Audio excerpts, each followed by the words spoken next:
السلام علیکم میرے پیارے پیارے لسنرز، کیسے ہیں آپ سب لوگ؟ مجھے امید ہے سب لوگ ٹھیک ہوں گے، خیریت سے ہوں گے، اپنے گھروں میں اسٹے کرے ہوں گے۔ تاوان کے سلسلے میں تھوڑی سی معذرت کہ وہ لیٹ ہو جاتا ہے تھوڑا، مجھے پتہ ہے آپ لوگ اس سے بہت اپسیٹ ہو جاتے ہیں، مجھے بار بار میسیجز کرتے ہیں، لیکن آپ لوگوں کو میں تھوڑا سا آئیڈیا دوں کہ میں کتنا بزی ہوتی ہوں کہ میں 5-6 بکس جو ہیں میں ایٹ اے ٹائم ریکارڈ کری ہوتی ہوں، ڈفرینٹ لوگوں کے لیے ڈفرینٹ پروجیکٹس ہوتے ہیں میرے، تو اس سے آپ کو تھوڑا سا آئیڈیا ہو جائے گا کہ پھر میری آواز پہ بھی زور پڑتا ہے، مجھے تھوڑی سی بولتے بولتے سے مجھے گلا میرا خراب ہونے لگتا ہے، تو آپ لوگ تھوڑا سا اس سلسلے میں مجھ سے تعاون کیا کریں۔ اور ابھی میں آپ لوگوں کے ساتھ ایک گڈ نیوز شیئر کرنے لگی ہوں۔ ایک چینل ہے ویژن 360+، آپ لوگوں کو یاد ہوگا میں نے پہلے بھی اس کے بارے میں شیئر کیا تھا آپ لوگوں سے کہ وہاں پہ میں اے حمید کا ایک ناول کری تھی، خزاں کی بارش۔ ابھی میں نے ان کے لیے ایک دوسرا پروجیکٹ سٹارٹ کیا ہے، اقبال کاظمی مرحوم کا ایک ناول تھا آتش فشاں، شاید کچھ لوگ اس کے بارے میں جانتے ہوں، بہت مشہور ناول تھا، وہ بہت زبردست تھا۔ میں نے اس کو میرے خیال میں 2-3 سال پہلے پڑھا تھا، اپنے مطلب خود سے پڑھا تھا، ریکارڈ نہیں کیا تھا، ریڈنگ میں نے کی تھی اور مجھے بہت اچھا لگا تھا وہ، اور میرا پہلے ارادہ تھا کہ میں اس کو اپنے چینل کے لیے ریکارڈ کروں گی، لیکن میں اس کو ابھی ویژن 360+ کے لیے ریکارڈ کری ہوں، تو آپ لوگ اس کو انجوائے کریں ناول کو۔ میں آپ کو میں ڈسکرپشن باکس میں لنک دے دوں گی اس چینل کا، اور آپ لوگ وہاں پہ جائیں، اس چینل کو لائک کریں، سبسکرائب کریں اور اپنے فرینڈس کے ساتھ اس کو شیئر کریں۔ اور اسٹوری بہت زبردست ہے، اس کی 13 جلدیں ہیں، یہ تاوان کی طرح ہی لمبا سا ناول ہے، تاوان کی 17 ہے ٹوٹل، اس کی 13 جلدیں ہیں، ابھی اس کی بک 1 اسٹارٹ ہوئی ہے، اور وہاں پہ جائیں آپ لوگ انجوائے کریں اور کامنٹس کر کے مجھے بتائیں کہ آپ لوگوں کو کیسا لگ رہا ہے وہ والا ناول۔ ابھی تو اسٹارٹ ہی ہے لیکن مجھے بتائیں ضرور، وہاں پہ کامنٹ کریں اور بتائیں کیسا ہے، اور بہت زبردست اسٹوری ہے۔ آپ لوگوں کو اگر تاوان جن لوگوں نے سنا ان کو اندازہ ہوا ہوگا میری چوائس کا، اسٹوری بہت زبردست ہے، بہت اچھی ہے، اور وجدان کی کہانی ہے وہ،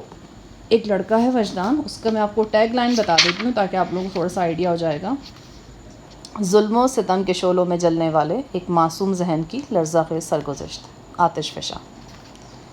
چلیں پھر آپ لوگوں سے وہاں پہ ملاقات ہوتی ہے، تاوان کو بھی انجوائے کرتے رہیں اور آتش فشاں کو بھی انجوائے کریں۔ ٹیک کیئر، اللہ حافظ۔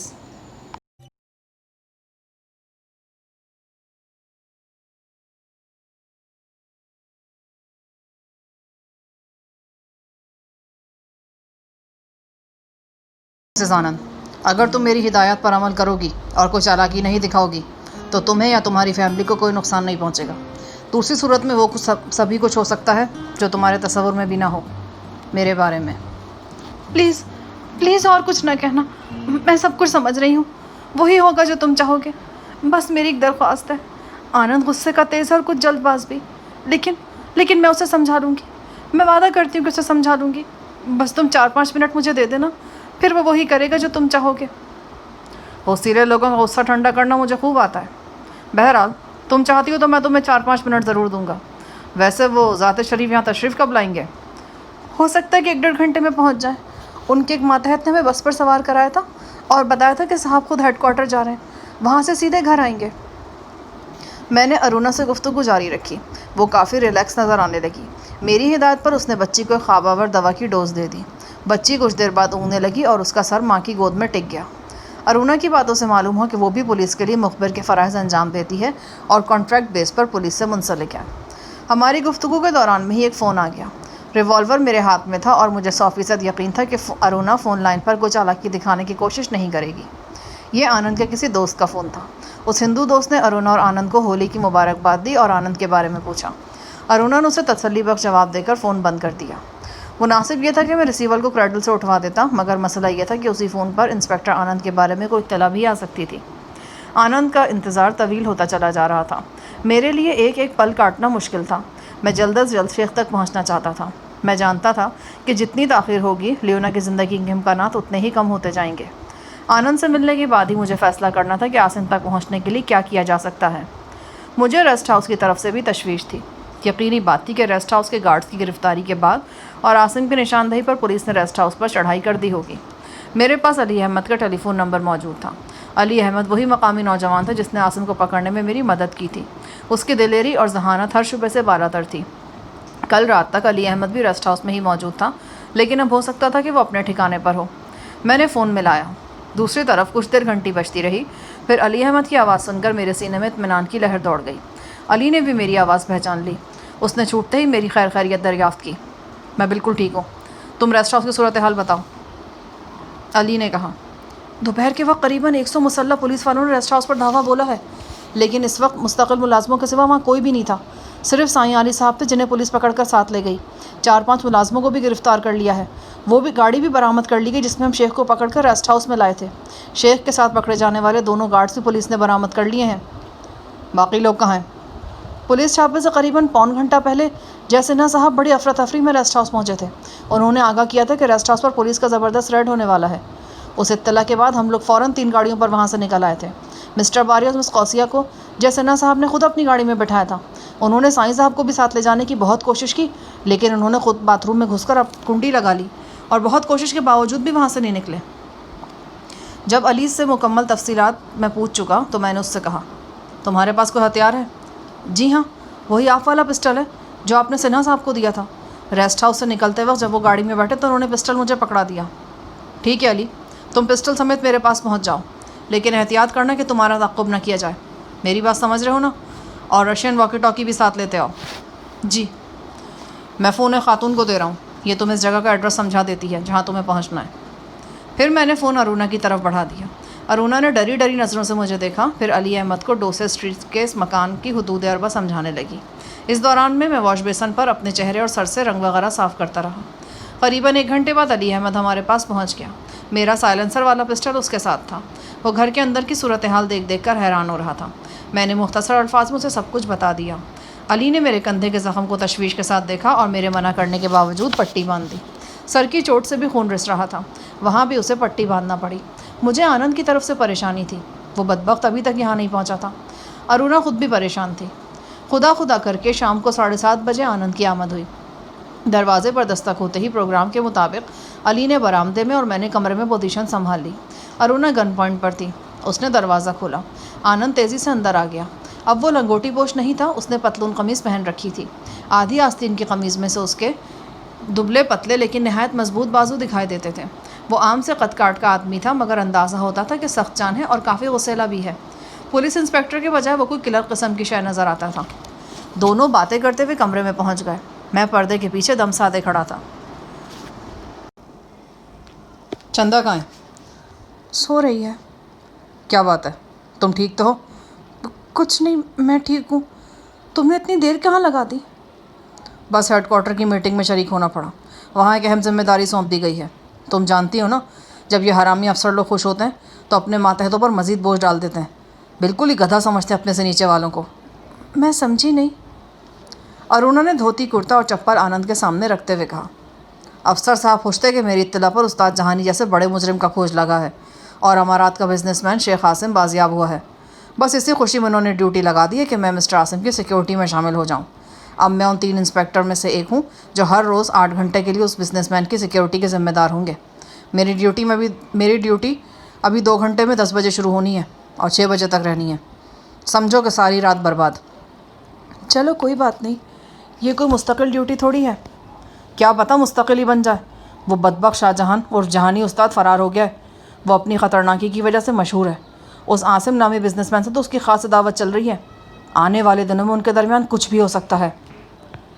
آنند غصے میں بڑبڑاتا ہوا صوفے پر بیٹھ گیا۔ وہ خود کلامی کے انداز میں بول رہا تھا، ایک تو یہ سالہ ڈپٹی یشونت کاٹ کا اڈلو ہے۔ شاہ جہان اچھا بھلا ہاتھ آ گیا تھا، گال روڈ پر اس کی جیپ الٹ گئی تھی، وہ زخمی بھی ہو گیا تھا، اس کے باوجود وہ یشونت اور اس کے عملے کو جل دے کر نکل گیا۔ ارونا کا چہرہ زرد تھا اور کئی بار اس کی سہمی ہوئی نگاہ پردے کی طرف اٹھ چکی تھی۔ وہ جانتی تھی کہ پردے کے پیچھے ان دونوں کی موت موجود ہے۔ آنند بیوی کے تاثرات سے بے خبر بولتا چلا جا رہا تھا۔ وہ اپنے آفیسر یشونت اور اس کے ایک ماتحت کو مسلسل کوسنے دے رہا تھا۔ باتیں کرتے کرتے آنند کی نظر فرش پر جم گئی۔ یہاں سگریٹ کی تھوڑی سی راکھ پڑی تھی۔ یہ سگریٹ کچھ دیر پہلے علی احمد پی رہا تھا۔ بے دہانی میں راکھ اس سے گر گئی تھی۔ تیز نگاہ آنند نے انگلی سے راکھ چھونے کے لیے اپنی جگہ سے حرکت کی۔ وہ 2 قدم آگے بڑھ کر جھکا اور راکھ کو چھو کر سوالیہ نظروں سے بیوی کی طرف دیکھنے لگا۔ وہ اس وقت میرے بالکل نزدیک تھا، بمشکل 3 فٹ کا فاصلہ ہوگا۔ ارونا نے خشک ہونٹوں پر زبان پھیری۔ اس نے شوہر کا ہاتھ پکڑ کر اسے صوفے پر بٹھایا اور اس سے باتیں کرنے لگی۔ اب وہ انگلش کے بجائے اسی مادری زبان میں بول رہی تھی جو کچھ بنگالی سے ملتی تھی۔ آنند کے چہرے پر تحیر اور خوف کے آثار نمودار ہو رہے تھے۔ پھر یہ خوف آہستہ آہستہ غصے میں بدلنے لگا۔ آنند نے خود بھی ایک دو جملے بولے، لیکن وہ بیوی کی زبان کی روانی سے نہیں بول سکتا تھا۔ اسے سمجھنے میں دشواری بھی ہو رہی تھی۔ بعض جملے ارونا کو دوبارہ بولنے پڑتے تھے۔ میں اور علی احمد اپنی اپنی پوزیشن پر بالکل چوکس تھے۔ نازک لمحات تھے۔ بظاہر تو یہی محسوس ہو رہا تھا کہ ارونا اپنے وعدے کے مطابق شعلہ مزاج آنند کو سمجھانے بجھانے کی کوشش کر رہی ہے۔ بہرحال اس گفتگو کا کچھ بھی نتیجہ نکل سکتا تھا۔ ان دونوں کے بیچ قریباً 3-4 منٹ تک بات ہوئی۔ حیرانی کے بعد انسپکٹر آنند کے چہرے پر خوف نمودار ہوا اور پھر خوف کی جگہ غصے نے لے لی۔ بعد میں غصے کی جگہ سوچ بچار اور پشمردگی نے لے لی۔ میں نے آنند کے تاثرات سے اندازہ لگایا کہ اس کی شعلہ مزاجی کو مصلحت نے ڈھانپنا شروع کر دیا ہے۔ اس دوران میں آنند نے 1-2 بار کمرے کے پردے کی طرف بھی دیکھا۔ غالباً وہ بھانپ چکا تھا کہ پردے کے عقب میں کوئی موجود ہے۔ میں نے اب باہر آ جانا مناسب سمجھا۔ سائلنسر لگا پسٹل ہاتھ میں لیے میں آنند کے سامنے آ گیا۔ مجھے روبرو دیکھ کر اس کا تاریک چہرہ کچھ اور تاریک ہو گیا۔ وہ اپنی جگہ سے کھڑا ہو گیا۔ میرے سامنے آنے کے بعد علی بھی برآمدے کی طرف سے اندر چلا آیا۔ میں نے پسٹل کی نال آنند کی کنپٹی سے لگائی اور اس کے لباس کی تلاشی لی۔ میری توقع کے عین مطابق اس کے پاس کوئی ہتھیار موجود نہیں تھا۔ میں نے اسے صوفے پر بیٹھنے کا اشارہ کیا۔ اس کے چہرے کی کھال کھچی ہوئی تھی اور نسیں ابھری ہوئی تھیں۔ شاید وہ اپنی اندرونی اتھل پتھل پہ حاوی ہونے کی کوشش کر رہا تھا۔ انسپکٹر آنند، یہی وہ پسٹل ہے جس نے چند دن پہلے اس انگلش میم کی جان لی تھی جسے فرسٹ اسٹور کے ہیڈ انچارج مدن لال نے گرل فرینڈ کے طور پر رکھا ہوا تھا۔ پھر مدن لال کی جان بھی اسی پسٹل سے گئی تھی اور وہ برطانوی نگران بھی اسی پسٹل سے مرا تھا۔ یہ بالکل بے آواز ہے۔ میں تمہیں گولی ماروں گا تو پڑوسیوں کے کانوں پر جوں تک نہیں رنگے گی، اور میں تمہیں بتا دوں میں گولی چلانے میں زیادہ تاخیر بھی نہیں کرتا۔ آنند کا چہرہ مختیر ہو گیا۔ میں نے پچھلے 2-4 واقعات کا ذکر جان بوجھ کے کیا تھا۔ ان تازہ واقعات کا مقامی پولیس والوں کے ذہنوں پر کافی اثر تھا۔ آپ کیا چاہتے ہیں؟ میں ایسا کوئی کام نہیں چاہوں گا جو تم آسانی سے نہ کر سکو۔ میں تمہارے ذریعے شیخ تک پہنچنا چاہتا ہوں۔ تم سے ملنے سے پہلے مجھے معلوم نہیں تھا کہ اس سلسلے میں تم میری مدد کیسے کر سکو گے، لیکن اب یہ معاملہ کلیئر ہو گیا ہے۔ یہ میرے لیے اچھی خبر ہے کہ تم ان افراد میں سو جو شیخ کی سیکیورٹی کے ذمہ دار ٹھہرا گئے ہیں۔ میں غلط تو نہیں کہہ رہا؟ آنند نے کچھ نہیں کہا، بس خاموش رہا۔ جہاں تک میرا اندازہ ہے تم اپنی ذاتی کار پر یہاں آئے ہو۔ ظاہر ہے کار تم نے کہیں سے پکڑی ہوگی۔ اب اس غلط سلط کاغذات والی کار تم نے استعمال میں رکھے ہوئے ہے۔ ہو سکتا ہے کہ تمہاری یہ خوش شکل بیوی بھی اپنے غلط سلط کاغذات کی وجہ سے ہی تمہارے قبضے میں آئی ہو، اور جس مکان میں تم رہ رہے ہو یہ بھی کوئی متنازع پراپرٹی ہو۔ میں تم لوگوں کو بہت اچھی طرح جانتا ہوں انسپکٹر آنند۔ ہاں تو میں بات کر رہا تھا تمہاری ذاتی کار کی۔ ظاہر ہے کہ اب 1.5-2 گھنٹے بعد تم اپنی ڈیوٹی پر فرسٹ اسٹور جانے کے لیے روانہ ہوگے۔ جہاں تک میرا اندازہ تم اپنی کار پر جاؤ گے۔ ایم آئی رائٹ؟ انسپکٹر نے پھر کوئی جواب نہیں دیا۔ مجھے ایک دم اس پر تاؤ آ گیا۔ میں نے اس کی گدی پر ہاتھ رسید کیا اور زور سے کہا، بولتے کیوں نہیں؟ زبان کٹ گئی تمہاری کیا؟ وہ بوکھلا کر رہ گیا۔ اپنی پتنی کے سامنے یہ بے عزتی اس پر یقیناً بہت گراں گزر رہی تھی۔ میں نے پسٹل کی نال سے اس کی گردن کو کچوکا دیتے ہوئے کہا، میں تمہارے ساتھ جاؤں گا۔ میرا ساتھی یہیں پر تمہاری بیوی اور بچی کے ساتھ رہے گا۔ ہم دونوں واکی ٹاکی پر آپس میں رابطہ رکھیں گے۔ اگر تم نے میرے ساتھ وہاں کو ہوشیاری دکھانے کی کوشش کی تو یہاں ان دونوں کا حشر نشر ہو جائے گا۔ سمجھ رہے ہو نا میری بات؟ ہاں میں سمجھ رہا ہوں، آنند نے خوفزدہ نظروں سے کہا۔ آنند کے ڈیوٹی پر روانہ ہونے میں اب قریباً 1.5 گھنٹہ باقی تھا۔ اس 1.5 گھنٹے میں مجھے 1-2 اہم کام کرنے تھے۔ سب سے پہلے تو میں نے علی سے ٹیلی فون کا تار کٹوا دیا تاکہ یہاں پر کوئی غیر ضروری رابطہ نہ کر سکے۔ اس کے بعد واکی ٹاکی کو چارج پہ لگا تاکہ وہ وقت ضرورت اسے استعمال کیا جا سکے۔ اس کے علاوہ مجھے ایک پولیس وردی کی ضرورت بھی تھی۔ یہ وردی مجھے آنند ہی فراہم کر سکتا تھا۔ آنند پوری طرح مروب ہو چکا تھا اور دونوں میاں بیوی میری ہر بات بے چوں چرا مان رہے تھے، لیکن میں آنند کی طرف سے 100% مطمئن نہیں تھا۔ وہ ان لوگوں میں سے تھا جن کے ارادے کا پیشگی اندازہ لگانا کافی مشکل ہوتا ہے۔ یہ لوگ فطری طور پر مہم جو ہوتے ہیں اور اپنی اندرونی تپش کے زیر اثر کسی وقت کچھ بھی کر سکتے ہیں۔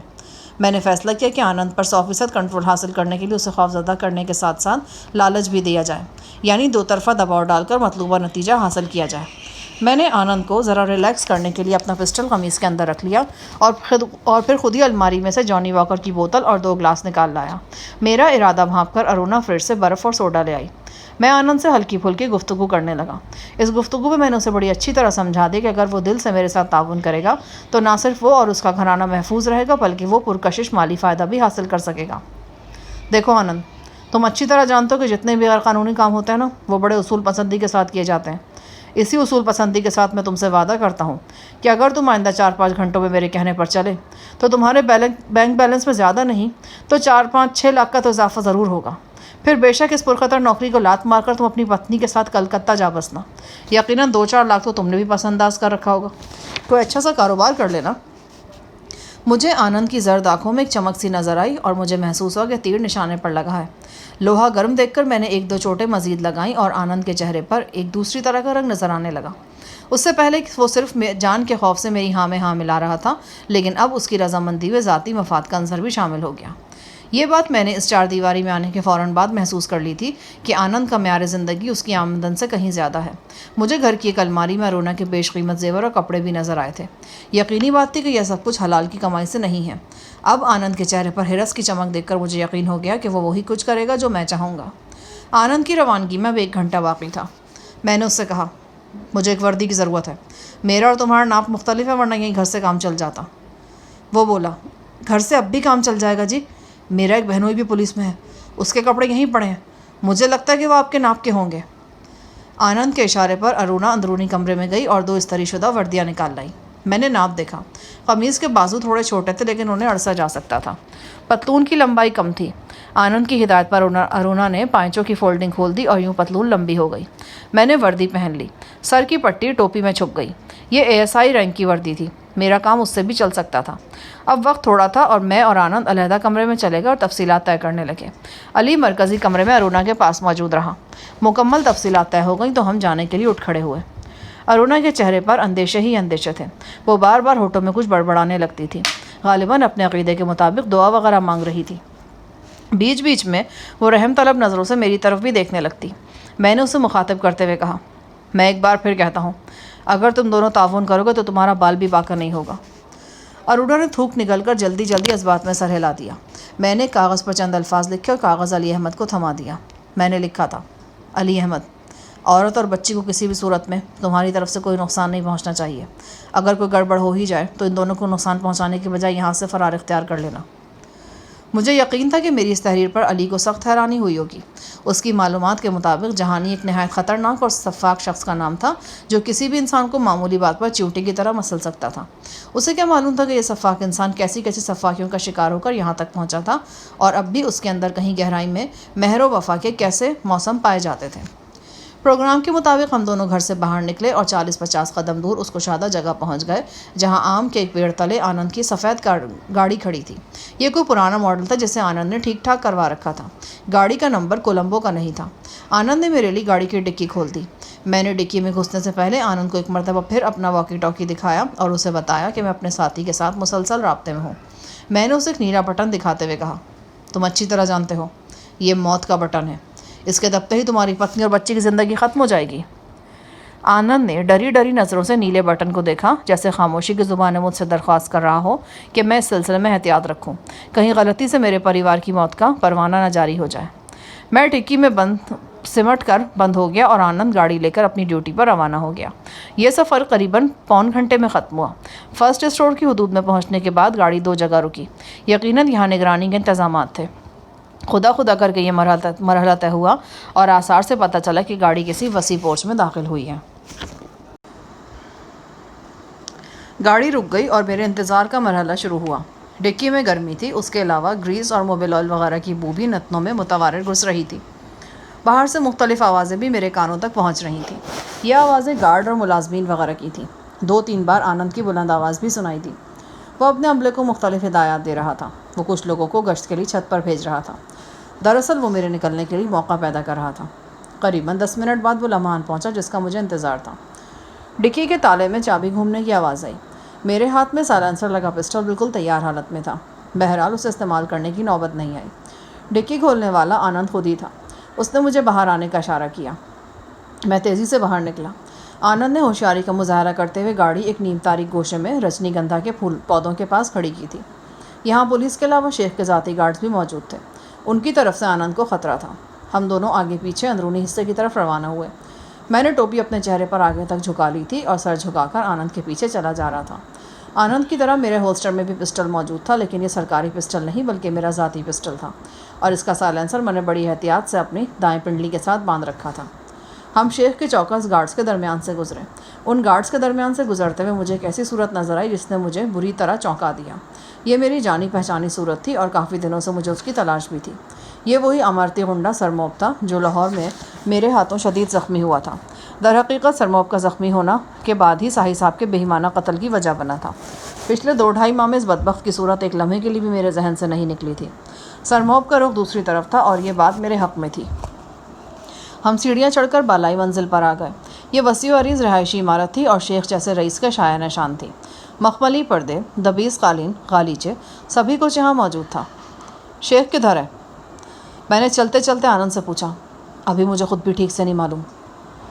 ہم دونوں ایک قالین پوش راہداری میں آگے بڑھتے رہے۔ آنند نے مجھے ایک چھوٹی سی سیڑھی کے ذریعے واقع نیچے خلا میں چھپا دیا اور خود آگے بڑھ گیا۔ میں نے یہ موقع غنیمت جانا اور اپنی پنڈلی سے سائلنسر اتار کر پسٹل پہ چڑھا لیا۔ 2 نارنجی وردیوں والے گارڈز میرے قریب سے گزرے۔ ایک تو سیدھا نکل گیا لیکن دوسرے کو کچھ شک ہوا۔ وہ رکا اور جھک کر سیڑھی سے نیچے دیکھنے لگا۔ اس نے مقامی زبان میں کچھ کہا۔ یقیناً اس نے مجھے پولیس والا سمجھا تھا اور یہی پوچھا تھا کہ میں یہاں کیا کر رہا ہوں۔ اس سوال کا جواب مجھے گولی کی شکل میں دینا پڑا۔ اس کے سوا کوئی چارہ بھی نہیں تھا۔ عاصم کے اس قدر نزدیک پہنچنے کے بعد میں کسی طرح کا رسک نہیں لے سکتا تھا۔ گولی گارڈ کے چہرے پر لگی۔ وہ میری طرف جھکا ہوا تھا، میرے ہی اوپر آن گرا۔ میں نے اسے ہاتھوں پر سہارا دیا اور سیڑھیوں سے نیچے کھینچ لیا۔ شاندار سائلنسر کی وجہ سے آواز نہ ہونے کے برابر تھی۔ عین اسی وقت آنند تیزی سے میرے قریب پہنچا۔ اس نے کہا، دائیں ہاتھ کے دوسرے کوریڈور میں داخل ہو جائیں۔ بائیں جانب 7ویں کمرے کے اندر سے کسی عورت کے رونے کی مدھم آوازیں آ رہی ہیں۔ اندازہ ہوتا کہ یہ وہی فرانسیسی لڑکی ہے جو کل رات جنگل میں شیخ کے عطاب کا شکار تھی۔ وہاں گارڈز ہیں؟ بس ایک بندہ ہے۔ میرا خیال ہے کہ آپ اس پر آسانی سے قابو پا سکتے ہیں۔ میں اپنی جگہ سے نکل آیا اور تیزی سے کوریڈور کی طرف بڑھا۔ کوریڈور میں داخل ہوتے ہی گارڈ سے میرا سامنا ہو گیا۔ میری وردی کے سبب اس نے مجھ پر زیادہ دھیان نہیں دیا۔ جو ہی وہ میرے پاس سے گزرا میں نے اس کی گردن دبوچی اور اسے بے ہوش کر کے ایک صوفے کے پیچھے ڈال دیا۔ میں اس کی جیبوں کی تلاشی لے رہا تھا جب مدھم آہٹ ہوئی۔ مڑ کر دیکھا تو ایک دوسرا گارڈ اپنے ہولسٹر سے ریوالور برآمد کر رہا تھا۔ میرے پسٹل نے ایک بار پھر خاموش شعلہ اگلا اور یہ گارڈ بھی ہلکی سی کرہ کے ساتھ زمیں بوس ہو گیا۔ میں نے دیکھا اس دوسرے گارڈ کی بیلٹ کے ساتھ چابیوں کا ایک بڑا گچھا موجود ہے۔ میں نے چابیوں کا گچھا مقتول گارڈ کی بیلٹ سے اتارا اور اس کی لرزتی ہوئی لاش کو گھسیٹ کر دوسرے گارڈ کے پہلو میں صوفے کے پیچھے لٹا دیا۔ خون کی ایک لکیر کوریڈور کے وسط سے صوفے کے پیچھے تک چلی گئی تھی، لیکن قالین بھی چونکہ گہرا سرخ تھا لہٰذا دور سے دیکھنے والے کو یہ خون آسانی سے نظر نہیں آ سکتا تھا۔ یہ دیکھ کر مجھے خوشی ہوئی کہ چابیوں پر نمبر لگے ہوئے ہیں، لیکن پھر فوراً یہ جان کر افسوس بھی ہوا کہ 7 نمبر کمرے کی چابی گچھے میں موجود نہیں۔ رونے کی مدھم آواز میرے کانوں تک بھی پہنچ رہی تھی اور یہ یقیناً لیونا ہی کی آواز تھی۔ وہی مرن سماجت کا آہنگ تھا، وہی فریادی لہجہ۔ میرے دل پر چرکا سا لگ گیا۔ ابھی میں سوچ ہی رہا تھا کہ کیا کروں کہ اچانک میری نگاہ آنند پر پڑی۔ وہ میری ہی طرف چلا آ رہا تھا۔ اس نے قالین پر سرخ خون کی لکیر دیکھ لی تھی اور تیزی سے بولا، مسٹر جہانی، آپ نے جو کرنا جلدی کریں۔ ایک اعلیٰ پولیس آفیسر ٹیگور صاحب حفاظتی انتظامات کے معائنے کے لیے تشریف لا رہے ہیں۔ وہ گاڑی سے اتر چکے ہیں۔ اگلے 2-3 منٹ میں وہ یہاں پر ہوں گے۔ ادھر آؤ میرے ساتھ۔ میں نے اس کو بازو پکڑا اور اسے کمرہ نمبر 7 کے سامنے کھڑا کر دیا۔ دستک دو، اگر اندر سے کوئی جواب دے تو اس سے دروازہ کھلواؤ۔ لیکن آپ نے تو کہا تھا کہ میری ذمہ داری صرف یہ ہے کہ آپ کو اس کوٹھی کے اندر تک پہنچا دوں۔ دیکھو یہ سوال جواب کا وقت نہیں ہے۔ میں تمہیں خوش کر دوں گا آنند۔ دوسری صورت میں جو بھیانک نتیجہ نکلے گا وہ تم بھی جانتے ہو۔ چلو شاباش، جلدی کرو، سوچنے کا وقت نہیں ہے۔ میرا بایاں ہاتھ پتلون کی جیب میں تھا اور آنند جانتا تھا کہ وہاں پر واکی ٹاکی ہے۔ وہ چند لمحے تذبذب میں نظر آیا، پھر آگے بڑھ کر اسے دروازے پر دستک دی۔ تیسری دستک پر اندر سے غراتی ہوئی آواز آئی، کون ہے؟ میں اس آواز کو ہزارہ آوازوں میں پہچان سکتا تھا۔ یہ انسان نما درندے شیخ عاصم کی آواز تھی۔ میں گستاخی کی معافی چاہتا ہوں جناب، لیکن پلیز ذرا دروازہ کھولیے، آنند نے تیزی سے کہا۔ میں ایک سائڈ پر ہو گیا تاکہ دروازے میں اگر شیخ باہر دیکھنے کی کوشش کرے تو میں اسے دکھائی نہ دوں۔ چند سیکنڈ بعد دروازہ تھوڑا سا کھلا۔ میں نے وہی کیا جو اس سے پہلے آنند کے گھر میں داخل ہوتے وقت کیا تھا۔ میں نے برق رفتاری سے حرکت کی اور شیخ کو دھکیلتا ہوا اندر گھس گیا۔ غالباً یہ بات شیخ کے وہم و گمان میں بھی نہیں تھی کہ میں اس کی حفاظت کے لیے بنائے گئے کئی حصار توڑنے کے بعد اس خاص کمرے تک پہنچ جاؤں گا۔ میرا دھکا کھانے کے بعد وہ لڑکھڑاتا ہوا کمرے کے وسط تک چلا گیا۔ اس کی آنکھیں حیرت سے کھلی رہ گئیں۔ میں نے پسٹل دونوں ہاتھوں میں تھام رکھا تھا اور اس کا رخ سیدھا شیخ عاصم کے سینے کی طرف تھا۔ اپنے عقب میں کمرے کا دروازہ میں اندر سے مقفل کر چکا تھا۔ میں یہ دیکھ کر حیران ہوا کہ یہ کمرہ اندر سے بالکل کسی ہیلی کاپٹر کے اندرونی حصے جیسا تھا۔ بالکل یہی محسوس ہو رہا تھا کہ میں کسی بہت بڑے ہیلی کاپٹر کے اندر کھڑا ہوں۔ ویسی ہی کھڑکیاں، ویسی ہی ونڈو اسکرین، وہی کنٹرول پینل، چھت، فرش، آگے پیچھے 2 لگژری نشستیں بھی موجود تھیں، لیکن انہیں ایسی شکل دی گئی تھی کہ اگر دونوں نشستوں کو کھولا جاتا تو ایک بہت شاندار قسم کا بیڈ بھی بن سکتا تھا۔ اس وقت یہ دونوں نشستیں بیڈ کی شکل میں ہی دکھائی دے رہی تھیں۔ غالباً تھوڑی دیر پہلے شیخ اس شاندار بیڈ پر نیم دراز تھا۔ ایک کشن سرہانے کی طرف رکھا تھا اور بیڈ شیٹ پر سلوٹیں بھی دکھائی دے رہی تھیں، لیکن لیونا یہاں کہیں نہیں تھی۔ مجھے ایک مجہول سے عجیب و غریب شکل دکھائی دی۔ پھٹے پرانے کپڑوں والی عورت فرش پر بیٹھی سسک رہی تھی۔ میں نے اسے دھیان سے دیکھا اور دنگ رہ گیا۔ خدا کی پناہ، وہ لیونا ہی تھی۔ اس کا سر کسی کند استرے کے ساتھ مونڈ دیا گیا تھا۔ یہی حال بھووں کا ہوا تھا۔ اس کا چہرہ اور جسم زخمی تھا۔ میری نظریں بس ایک ساتھ کے لیے ہی لیونا پر مرکوز ہوئیں۔ اس نہایت مختصر مہلت سے شیخ عاصم نے فائدہ اٹھایا۔ وہ تیر کی طرح میز کی طرف گیا۔ یہاں اس کا لوڈڈ کولڈ پسٹل رکھا تھا۔ اس سے پہلے کہ شیخ کا ہاتھ پسٹل تک پہنچتا، میرے سائلنسر لگے پسٹل نے شعلہ اگلا۔ عاصم کا پسٹل تپائی پر سے صاف اڑ گیا۔ وہ ہیلی کاپٹر کے کنٹرول پینل سے ٹکرایا اور پھر لڑکتا ہوا میرے قریب آن گرا۔ میں نے 2 قدم آگے بڑھا کر پسٹل اٹھا لیا اور اپنی بیلٹ میں اڑس لیا۔ شیخ دانت کچکچا کر رہ گیا۔ بس عاصم، تمہاری مہلت پوری ہو چکی ہے۔ عاصم خاموشی سے مجھے گھورتا رہا۔ وہ ہولے ہولے لہرا رہا تھا۔ اس کی آنکھیں سرخ انگارہ ہو رہی تھیں اور آنکھوں کے نیچے ابھار نمایاں تر ہو کر بدنما لگ رہے تھے۔ وہ نشے میں دھت تھا۔ تپائی پر رکھی بوتل سے اندازہ ہوتا تھا کہ پچھلے 1.5-2 گھنٹے میں اس نے 3/4 بوتل خالی کر لی ہے۔ اپنے پسٹل سے ہاتھ دھونے کے بعد وہ بڑے ڈھیلے انداز میں کھڑا ہو گیا۔ یوں لگتا تھا جیسے اسے صورتحال کی کوئی پرواہ نہیں رہی۔ اس نے میز سے اپنا سگریٹ کیس اٹھایا اور سگریٹ سلگانے میں مصروف ہو گیا۔ میں نے ایک بار پھر لیونا کی طرف دیکھا۔ اس کی حالت بہت پتلی تھی۔ اس کے گلے میں ایک زنجیر تھی جس کا دوسرا سرا شاندار لگژری بیڈ کے ایک پائے سے بندھا تھا۔ لیونا فرش کے قالین پر بیٹھی تھی۔ اس کے جسم پر لباس کے نام پر بس 2-4 دھجیاں ہی تھیں۔ یہ دھجیاں بھی شاید اس نے خود ہی اپنے جسم کی گرد لپیٹ رکھی تھیں۔ اس کے جسم پر چھڑیوں کی ضربات کے اتنے نشان تھے کہ انہیں شمار کرنا دشوار تھا۔ کئی نشانات نے اس کی کھال ادھیڑ دی تھی اور وہاں سے خون رس رہا تھا۔ اس کی ایک آنکھ سوج کر گہری نیلی ہو چکی تھی۔ نچلا ہونٹ بھی پھٹ کر لٹک گیا تھا۔ حسینہ پیرس کی یہ تصویر عبرتناک تھی۔ وہ ایک مشہور و معروف ماڈل گرل بھی رہ چکی تھی۔ صابن کے مقبول اشتہار میں اسے کرۂ ارض کے کروڑوں لوگوں نے دیکھ رکھا تھا۔ نہ جانے وہ کتنے دلوں کی دھڑکن تھی۔ خدا جانے کتنی آنکھوں میں اس کے سپنے سجے ہوئے تھے۔ لیکن آج وہ ایک زخم جسم اور بے ڈھنگی شکل لیے اس عجیب وضع کے کمرے میں کسی جانور کی طرح بندھی ہوئی تھی۔ اس نے ایک بیچارگی بھری نگاہ مجھ پر ڈالی اور پلکیں گرا لی۔ اس کا جسم ہچکیوں سے دہلنے لگا۔ شیخ عجیب کھوئے کھوئے سے انداز میں چلتا بیڈ کے سرہانے پہنچ گیا۔ یہاں ایک بڑے گلدستے میں پونجا کے تازہ پھول موجود تھے۔ ایسے ہی 2 گلدستے اس کمرے میں اور بھی موجود تھے۔ یہی پھول تھے جن پر حسینہ پیرس جان چھڑکتی تھی۔ عاصم نے گلدستے سے ایک پھول نکالا اور اس کی پتیاں نوچ نوچ کر قالین پر پھینکنے لگا اور پھر شرابیوں کی طرح ہاتھ لہرا کر بولا، تو بھی دیکھ لے جہانی، یہ تھی وہ عورت جس کے لیے میں نے اپنی دل کی گہرائیوں سے پیار محسوس کیا تھا۔ یہ تھی وہ عورت جس کے لیے میں نے پہلی بار آنکھوں میں خواب سجائے تھے۔ میں نے بہت کچھ سوچ رکھا تھا اس کتیا کے لیے، بہت کچھ سوچ رکھا تھا۔ یہ کمرہ اس کی ایک چھوٹی سی مثال ہے۔ تم دیکھ رہے ہو نا؟ ہاں دیکھ رہا ہوں۔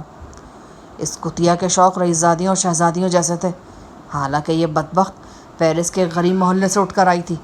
اس کی ماں کلبوں میں 3rd کلاس کلبوں میں گٹار بجا کر اور اپنا جسم بیچ کر روٹی کماتی تھی، اور یہ خود بھی 3-4 سال پہلے تک معمولی پاپ سنگروں اور کیمرہ مینوں کے بستر گرم کرتی رہی ہے۔ حرامزادی کتیا کہیں کی۔ اس نے بے پناہ نفرت سے لیونا کی طرف تھوک دیا۔ وہ اس کے لیے بڑے تواتر سے کتیا کا لقب استعمال کر رہا تھا۔ عاصم، تم نے جو بھی کہنا ہے مختصر الفاظ میں کہو، میں نے اسے جھڑک کر کہا۔ عاصم نے جیسے میری بات سنی نہیں۔ وہ مسلسل شعلہ بار نظروں سے لیونا کو گھور رہا تھا۔ یہ ذات کی بھک منگی ہے، لیکن اس کے شوق رئیسزادیوں کیسے ہیں؟ اس کتیا کا ایک شوق ہیلی کاپٹر بھی تھا۔ 24 گھنٹے ہیلی کاپٹر میں رہنا چاہتی تھی۔ اس کا بس چلتا نا تو شادی بھی کسی ہیلی کاپٹر کے ساتھ کر لیتی اور بچوں کے بجائے چھوٹے چھوٹے ہیلی کاپٹر پیدا کرتی۔ یہ کمرہ اس کوٹھی میں نے اسی کی خوشی کے لیے بنوایا تھا۔ میں نے سوچا تھا کسی روز اسے اچانک یہاں لاؤں گا اور حیران کر دوں گا۔ اس کمرے کو میں نے بہترین سہولتوں سے سجایا۔ یہ کمرہ ہیلی کاپٹر ہی کے انداز میں تھرتھرا سکتا ہے، گھوم سکتا ہے۔ ہیلی کاپٹر کی مدھم گونج بھی اس میں سنائی دیتی ہے۔ اس کی کھڑکیوں پر ایسے منظر نظر آتے ہیں کہ یہی لگتا ہے کہ یہ اونچی ہواؤں میں پرواز کر رہا ہے۔ میری بڑی خواہش تھی کہ اس کو یہاں لاؤں، اور دیکھو آج یہ آ بھی گئی ہے۔ لیکن کیسے آئی ہے یہ؟ عاصم نے زہرناک لہجے میں کہا اور ہاتھ میں پکڑا ہوا گلاس لیونا پر کھینچ مارا۔ گلاس یقیناً لیونا کے سر یا چہرے سے ٹکراتا اور اسے مزید لہو لہان کر دیتا۔ میں نے ٹانگ چلائی اور وزنی گلاس کا رخ تبدیل کرنے میں کامیاب رہا۔ گلاس اڑتا ہوا باتھ روم کے آبنوسی دروازے سے ٹکرایا اور ٹوٹ گیا۔ یہ عورت نہیں، ڈائن ہے۔ اس نے میرا خون پیا ہے۔ میں بھی اس کا لانتی جسم خون سے خالی کر کے رہوں گا۔ میں اسے عبرتناک موت ماروں گا۔ شیخ نے جنونی انداز میں لیونا کی طرف بڑھنا چاہا۔ خبردار، میں نے چیخ کر کہا اور پسٹل کا رخ عاصم کے سینے کی طرف کر دیا۔ میرے لہجے نے عاصم کو چونکایا اور وہ ٹھٹک کر رک گیا۔ عاصم، تم لیونا کا کچھ نہیں بگاڑ سکتے کیونکہ اب تمہاری باری ہے۔ لیونا کے ساتھ تم نے جو کچھ کرنا تھا وہ کر چکے ہو۔ اچانک عاصم نے ایک ایسی حرکت کی جس کی مجھے ہرگز توقع نہیں تھی۔ وہ دیوار کے بالکل پاس کھڑا تھا۔ دیوار میں ایک ایسا دروازہ موجود تھا جو بظاہر دکھائی نہیں دے رہا تھا۔ عاصم نے یکایک ہاتھ کے دباؤ سے دروازہ کھولا اور اوجھل ہو گیا۔ میں نے گولی چلائی لیکن وہ دروازے میں لگی۔ یہ سب کچھ اتنا جلدی ہوا کہ میں کچھ بھی نہیں کر سکا۔ لیونا کے حلق سے چیخ نکل گئی۔ اسے اس کے حال پر چھوڑ کر میں شیخ کے پیچھے لپکا۔ سامنے ایک نیم تاریک راہداری تھی جو بالکل خالی تھی۔ مجھے شیخ کے دوڑتے قدموں کی آواز آئی۔ میں آواز کی سمت لپکا۔ راہداری میں آگے جا کر 2 حصوں میں تقسیم ہو گئی تھی۔ پھر ایک چھوٹی راہداری میں سے 2 مزید راہداریاں نکل آئیں۔ عاصم آس پاس ہی کہیں موجود تھا۔ میری انگلی ٹریگر پر تھی اور نگاہیں عاصم کو ڈھونڈ رہی تھیں۔ جو ہی میں ایک موڑ گھوما وہ 10-15 گز دور دکھائی دیا۔ وہ ایک کمرے کے دروازے میں چابی گھما کر اسے کھولنا چاہ رہا تھا۔ جیسا کہ بعد میں معلوم ہوا اس کمرے سے عاصم کو ریوالور مل سکتا تھا۔ مجھے اپنے عقب میں دیکھ کر عاصم نے کمرے میں گھسنے کا ارادہ ترک کیا اور دائیں جانب اوجھل ہو گیا۔ میں نے اس کی ٹانگوں پر فائر کیا لیکن یہ فائر بھی رائے گا گیا۔ یہ جگہ بھول بھلائیوں جیسی تھی۔ لگتا تھا کہ عمارت کا حصہ پہلے کا بنا ہوا ہے اور غیر آباد ہے۔ اچانک مجھے دائیں جانب سے لیونا کی لرزہ خیز چیخ سنائی دی۔ یوں لگا جیسے کسی نے اس پر کند چھری چلا دی ہو۔ میں آواز کی سمت دوڑا۔ 2 سیکنڈ بعد میں نے خود کو اسی درمیانی راہداری میں پایا جو مجھے ہیلی کاپٹر نما کمرے سے باہر لائی تھی۔ میں دوڑتا ہوا اس عجیب وضع کے کمرے میں داخل ہوا۔ میری آنکھیں کھلی کی کھلی رہ گئیں۔ لیونا قالین پر ماہی بے آب کی طرح تڑپ رہی تھی۔ اس کے دونوں ہاتھ چہرے پر تھے۔ پھر اس نے قریب پڑا ہوا ایک تولیہ اٹھایا اور اسے چہرہ صاف کرنے کی کوشش کی۔ وہ بڑا بھیانک منظر تھا۔ میری آنکھوں کو دیکھنے کی تاب نہ ہوئی۔ جہاں جہاں تولیہ نے لیونا کے چہرے پر رگڑ کھائی وہیں سے اس کی کھال اتر کر لٹک گئی۔ کئی جگہ گہرے گھاؤ پڑ گئے اور نیچے سے سرخ گوشت جھانکنے لگا۔ میں نے لپک کر اس کے دونوں بازو کلائیوں پر سے پکڑے۔ مجھے اندیشہ تھا کہ اس نے چہرے کو تھوڑا سا مزید رگڑا تو اس کی ہڈیاں نظر آنے لگیں گی۔ وہ منظر وحشتناک تھا۔ حسینہ پیرس، خوشبوؤں اور رعنائیوں کے شہر کی ملکہ، ایک بھیانک عفریت کی مانند دکھائی دے رہی تھی۔ اس کا بالائی ہونٹ گل کر گر گیا تھا اور دانت خوفناک جھلک دکھا رہے تھے۔ یہ دانت اور مسوڑے اب بھی کلیوں کی طرح خوبصورت تھے لیکن اب چونکہ ان پر ہونٹ نہیں رہا تھا لہٰذا ان کی ساری دلکشی خوفناک کراہت میں بدل گئی تھی۔ اس کا مطلب تھا کہ دانتوں کی کلیاں اس وقت تک حسین تھیں جب تک ہونٹ اپنی مقررہ جگہ پر موجود تھے۔ آنکھوں کی جھیلیں اس وقت تک خوبصورت تھیں جب تک بھووں نے اپنی جگہ نہیں چھوڑی تھی۔ ناک کی اٹھان اس وقت تک دلنشیں تھی جب تک پیشانی کی کھال اپنی جگہ پر موجود تھی۔ سو ثابت ہوا کہ کوئی بھی عضو علیحدہ سے خوبصورت نہیں ہوتا۔ خوبصورتی مجموعی ہوتی ہے، انفرادی نہیں۔ یہ گہرا فلسفہ تھا لیکن اس پر غور کرنے کا یہ وقت نہیں تھا۔ میرے سینے میں آگ کا دریا بہہ نکلا اور آنکھوں کے سامنے چنگاریاں چھوٹ گئیں۔ یہ بات آیا تھی کہ میرے یہاں پہنچنے سے فقط 2-3 سیکنڈ پہلے عاصم یہاں موجود تھا۔ اس نے لیونا کے حسین چہرے پر تیزاب پھینکا اور دائیں جانب والے دروازے سے نکل گیا۔ اب وہ دروازہ بند تھا۔ جس دروازے سے میں اندر داخل ہوا تھا وہ بھی بند ہو چکا تھا۔ لیونا چیخ رہی تھی، حیران بول رہی تھی۔ اس نے لپک کر آئینے کی طرف جانا چاہا۔ مجھے لگا کہ اگر اس نے آئینہ دیکھ لیا تو وہ مر جائے گی۔ میں نے اس کی کلائیاں چھوڑنے سے انکار کر دیا۔ وہ چیخی، مجھے کیا ہوا؟ میرے چہرے کو کیا ہو گیا؟ میں نے اسے کھینچ کر نیچے بٹھا دیا۔ اس کا ایک کندھا بھی عقب سے جل گیا تھا۔ کچھ تیزاب نیچے قالین پر پڑا تھا اور اس کا ستیہ ناش کر گیا تھا۔ ایک عجیب ناگوار سی بو کمرے میں پھیلی ہوئی تھی اور اس شدید بو کے نیچے پونجا کے پھولوں کی خوشبو بھی دب کے رہ گئی تھی۔ مجھے کیا ہوا ہے جہان؟ مجھے کیا ہوا ہے؟ وہ مسلسل چیخ رہی تھی اور مجھ سے دریافت کر رہی تھی۔ تمہارے چہرے پر تیزاب پھینکا گیا ہے، 1-2 جگہوں سے کھال اتر گئی ہے۔ میں نے اسے ذہنی طور پر تیار کرنے کے لیے کہا۔ وہ مچلنے لگی اور اپنے ہاتھ چھوڑا کر اپنے چہرے پر پھیرنے لگی۔ اس خوفناک بدصورتی کو وہ محسوس کرنا چاہتی تھی جو چند لمحوں کے اندر اس کا مقدر بن گئی تھی۔ درد اور خوف کے سبب وہ اس بری طرح تڑپ رہی تھی کہ میرے لیے اسے سنبھالنا مشکل ہو رہا تھا۔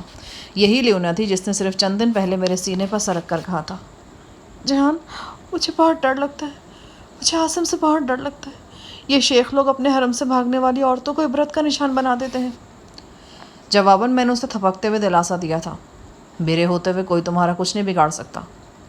اور آج وہ اپنے جلے ہوئے بھیانک چہرے کے ساتھ ماہی بے آب کی طرح میرے ہاتھوں میں تڑپ رہی تھی۔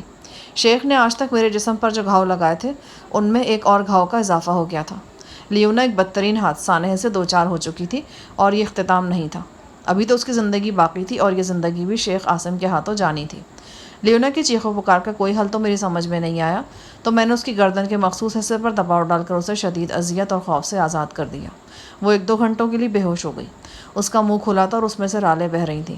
اس کی طرف نظر بھر کر دیکھنا محال تھا۔ زنجیر ابھی تک اس کے گلے میں تھی اور اس کی بے چارگی کے منظر کو مزید حسرتناک بنا رہی تھی۔ میں نے اسے آہستگی کے ساتھ اجلے قالین پر لٹا دیا۔